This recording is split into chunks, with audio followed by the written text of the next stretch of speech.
Each day, I receive a small card in my pocket that I carry with me in my schedule. It shows the number of Americans who have been infected by or died from COVID-19. Today, we mark a truly grim, heartbreaking milestone. 500,071 dead. That's more Americans who have died in 1 year in this pandemic than in World War I, World War II, and the Vietnam War combined. That's more lives lost to this virus than any other nation on earth. But as we acknowledge the scale of this mass death in America, we remember each person and the life they lived. They're people we knew. They're people we feel like we knew. Read the obituaries and remembrances. The son who called his mom every night just to check in. The father's daughter who lit up his world. The best friend who was always there. The nurse and nurses, but the nurse who made her patients want to live. I was just in Kalamazoo, Michigan, at the Pfizer vaccine manufacturing facility. There I met a man when I walked in whose father-in-law was dying of the virus. He was sad. I asked if I could call his father-in-law. He said his father-in-law was too sick to speak. But then he said, but could I pray for him? Could I pray for him? We all know someone, fellow Americans who live lives of struggle, purpose, and of hope, who talked late into the night about their dreams, who wore the uniform born to serve, who loved, played, and always offered a hand. We often hear people described as ordinary Americans. There's no such thing. There's nothing ordinary about them. The people we lost were extraordinary. They spanned generations. Born in America, immigrated to America. But just like that, so many of them took their final breath alone in America. As a nation, we can't accept such a cruel fate.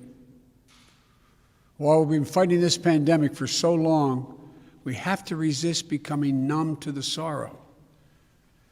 We have to resist viewing each life as a statistic or a blur or on the news.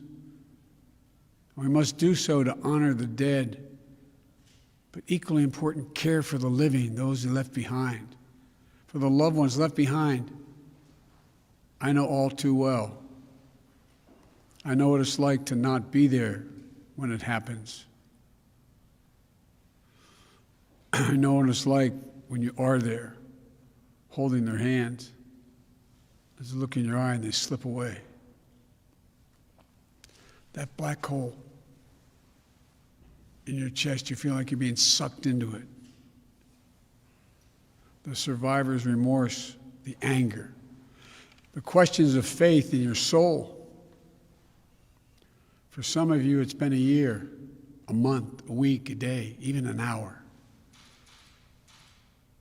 And I know that when you stare at that empty chair around the kitchen table, it brings it all back no matter how long ago it happened, as if it just happened that moment you look at that empty chair.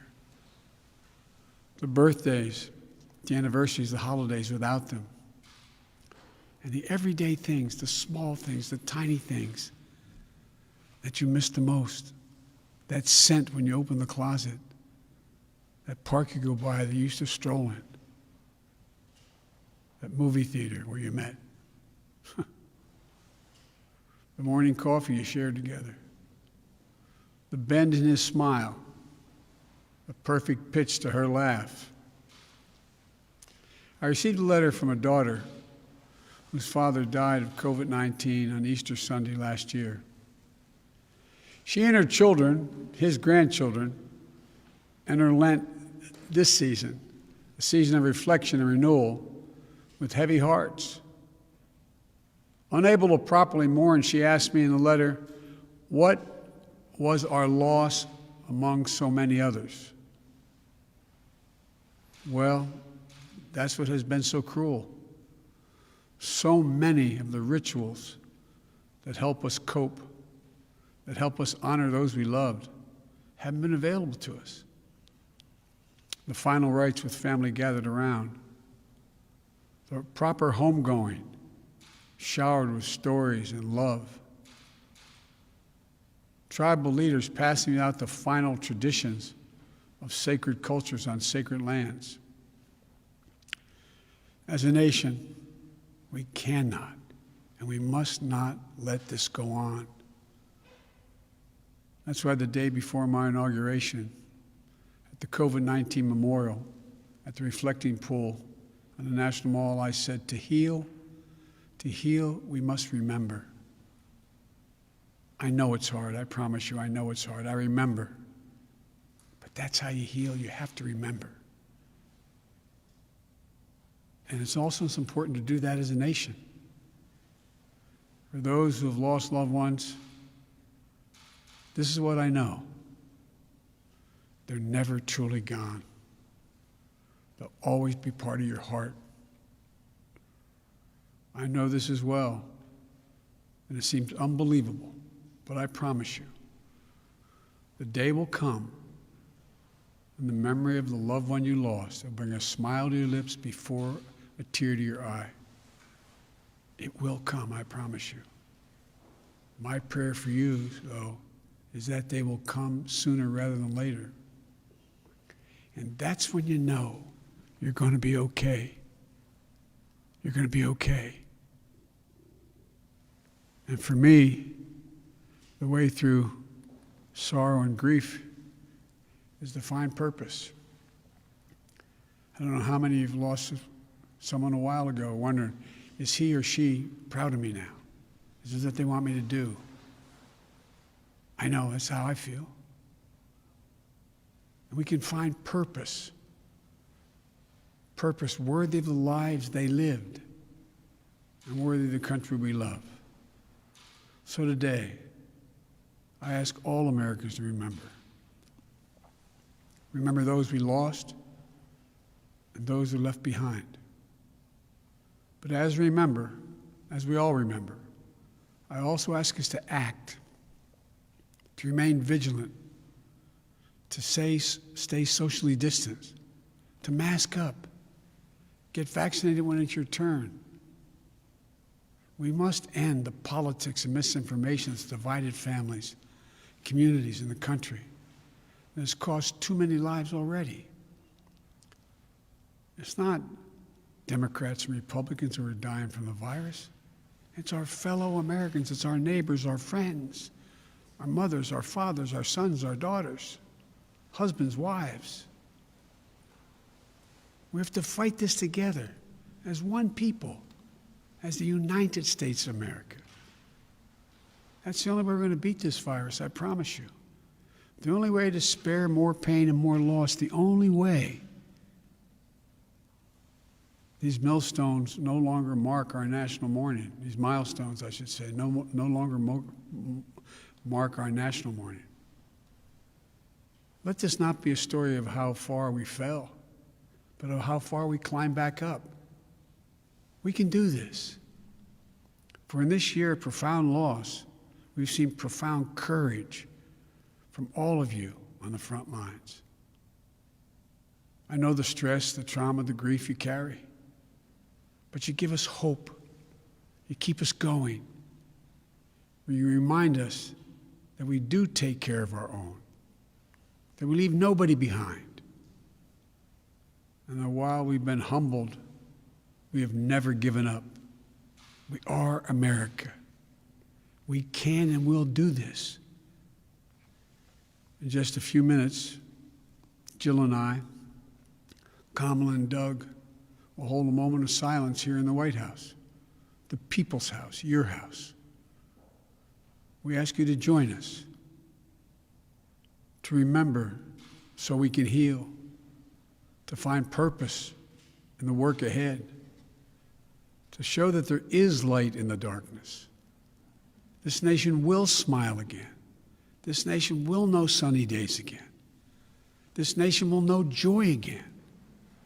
And as we do, we'll remember each person we've lost, the lives they lived, the loved ones they left behind. We will get through this, I promise you. But my heart aches for you, those of you who are going through it right now. May God bless you all, particularly those who've lost someone. God bless you.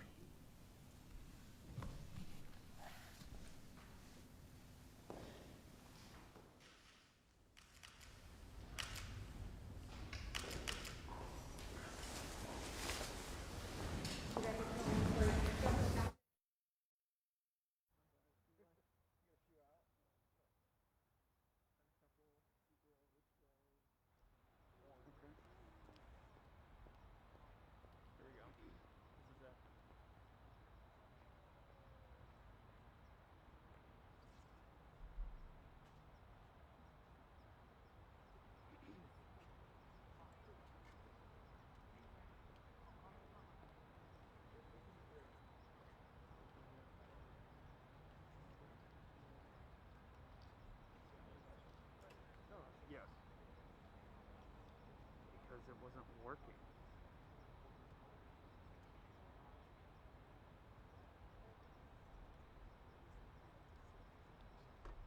Can I zoom in?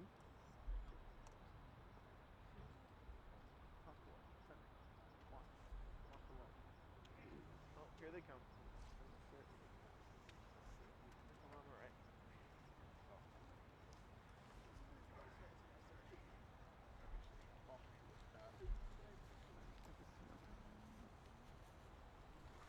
Don't use his.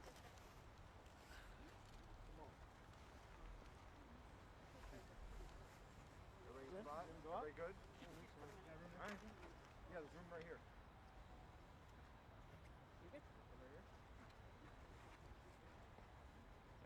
Yep. What is he? I'm so good. How are you? How was that? Mine's 34. But mine looks good. More of an auto.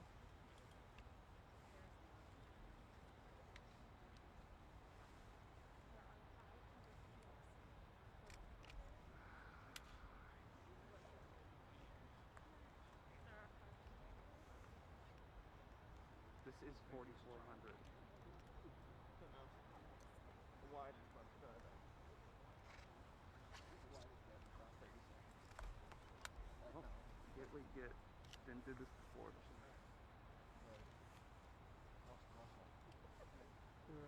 I can't. Because if I go switch back, then it switches to all the presets.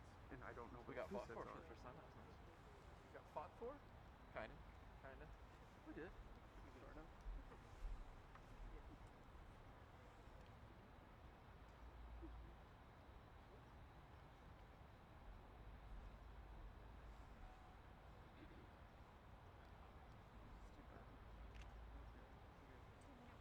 That's it? 2 minutes. 2 minutes.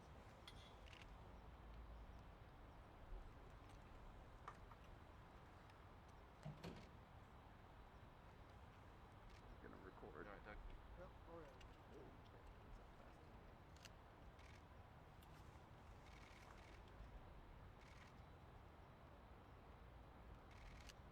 So zoom in.